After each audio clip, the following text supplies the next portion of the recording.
Shalom jemaat yang terkasih di dalam Tuhan Yesus Kristus. Penuntun Saat Teduh Sinode Gereja Kristen Jakarta hari ini, Rabu 23 Maret 2022. Judul renungan sungut-sungut ditanggapi dengan sungguh-sungguh. Kisah Para Rasul pasal 6 ayat yang pertama sampai ayat yang ke-7. Pada masa itu ketika jumlah murid makin bertambah, timbullah sungut-sungut di antara orang-orang Yahudi yang berbahasa Yunani terhadap orang-orang Ibrani karena pembagian kepada janda-janda mereka diabaikan dalam pelayanan sehari-hari. Berhubung dengan itu, ke-12 rasul itu memanggil semua murid berkumpul dan berkata, "Kami tidak merasa puas karena kami melalaikan firman Allah untuk melayani meja.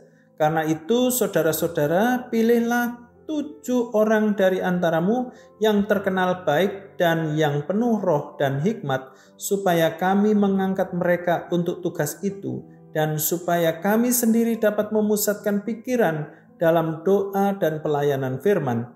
Usul itu diterima baik oleh seluruh jemaat, lalu mereka memilih Stefanus, seorang yang penuh iman dan Roh Kudus, dan Filipus, Prokorus, Nikanor, Timon, Parmenas, dan Nikolaus, seorang penganut agama Yahudi dari Antiokhia.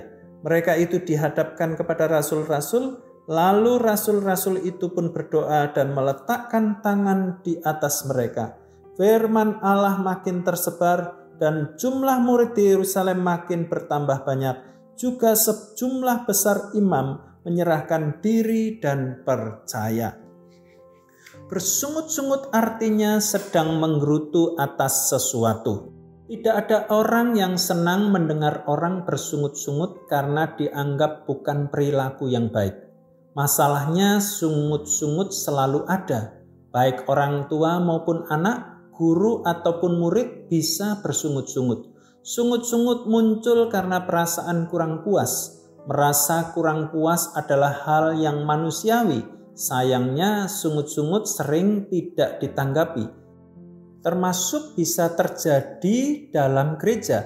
Apakah majelis, pengurus, aktivis, dan jemaat sudah menanggapi dengan baik gerutu yang disampaikan oleh saudara seiman terhadap kebijakan gereja?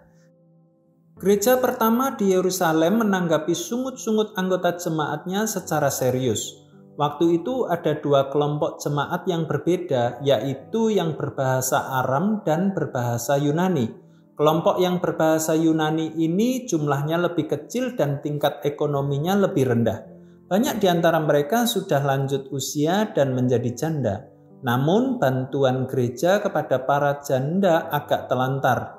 Di Kisah Rasul 6 ayat yang pertama tertulis, timbullah sungut-sungut di antara orang Yahudi yang berbahasa Yunani terhadap orang-orang Ibrani karena pembagian kepada janda-janda mereka diabaikan dalam pelayanan sehari-hari. Para rasul sebagai pemimpin gereja menanggapi sungut-sungut itu dengan mengadakan pertemuan. Mereka menawarkan jalan keluar dengan memilih orang-orang yang ditugaskan khusus untuk melayani meja. Orang-orang ini menjadi penolong dan pemerhati supaya tidak ada orang susah yang diabaikan gereja. Inilah sungut-sungut ditanggapi dengan sungguh-sungguh oleh gereja. Apakah gereja kita sudah menanggapi masukan maupun kritikan anggota jemaat dengan baik? Apabila terjadi kelalaian atau kekurangan dalam pelayanan, gereja perlu belajar untuk mengakuinya. Kemudian gereja perlu mengevaluasi kekurangan itu sehingga menghasilkan keputusan yang lebih baik. Janganlah kita mengabaikan jemaat yang menggerutu karena kesalahan dalam pelayanan gereja. Persoalan yang ditanggapi dengan cepat dan bijaksana bisa membawa faedah, sedangkan kalau dibiarkan berlarut bisa menimbulkan kericuhan dan perpecahan. Apa yang terjadi pada gereja di Yerusalem saat mereka menanggapi sungut-sungut dengan sungguh-sungguh? Firman Allah makin tersebar dan jumlah murid di Yerusalem makin bertambah banyak. Juga sejumlah besar imam menyerahkan diri dan percaya. Persoalan yang ditanggapi dengan cepat dan bijaksana bisa membawa faedah. Kalau dibiarkan berlarut-larut, bisa menimbulkan kericuhan dan perpecahan. Selamat beraktivitas, Tuhan Yesus memberkati.